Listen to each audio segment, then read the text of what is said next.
You kill something big, more meat than one person could eat in a day, and you have about 48 hours before it turns into something that could kill you just as easily as starvation would.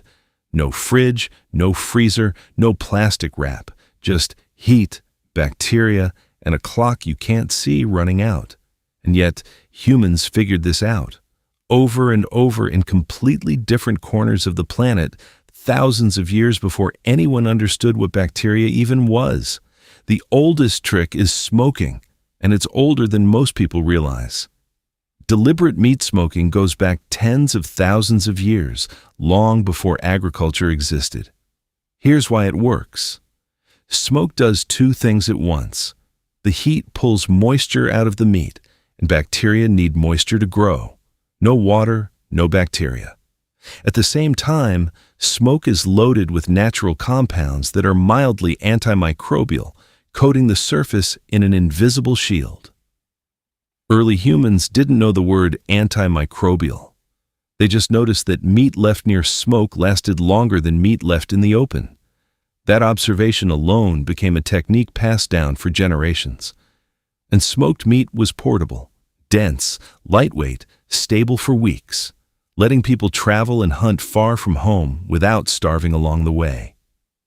If you lived somewhere cold, nature handed you an even better tool: the ground itself. In far northern regions, digging just below the surface hits permafrost, soil that stays frozen year-round. Bury meat down there, and you've basically built a freezer without inventing anything.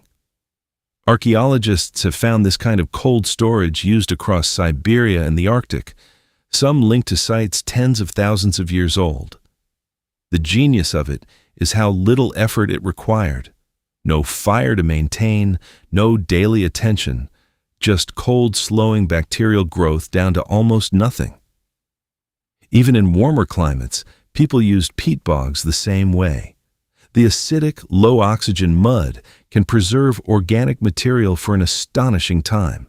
Blocks of preserved dairy fat have been pulled from European bogs after sitting there for over 1,000 years.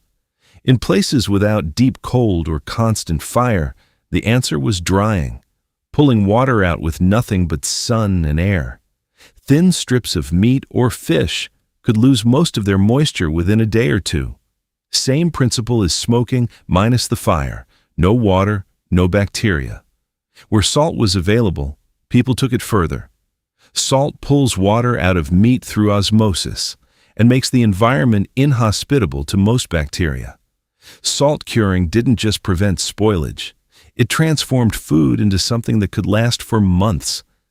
That's part of why salt became one of the most valuable trade goods in early human history, long before coins existed. Here's the strangest one, and it sounds like a contradiction. Sometimes the best way to stop food from rotting was to let it rot on purpose, very specifically. Fermentation works by encouraging harmless bacteria, yeasts, or molds to take over a food fast enough that harmful bacteria never get the chance. Those microbes produce acid or alcohol, and that environment becomes hostile to whatever actually causes dangerous spoilage. Fermented fish, fermented dairy, even fermented plants show up across wildly different cultures, all landing on a similar solution independently, with no shared knowledge of microbiology. Early humans weren't controlling bacteria on a molecular level. They were just repeating whatever worked, generation after generation, until it became tradition. Preservation wasn't a side skill. It might have mattered as much as the hunt itself. A successful kill was only useful if the food could actually last. Groups that figured out smoking, cold storage, salting, or fermentation could survive lean stretches between hunts.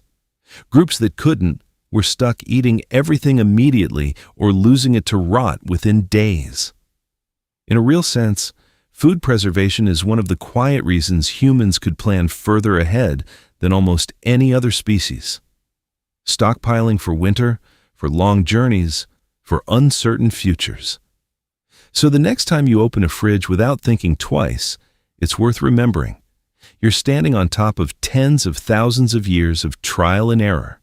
Smoke, Cold ground, salt, and a little controlled rot. Different tools, same problem, solved again and again by people who never once saw a bacteria under a microscope.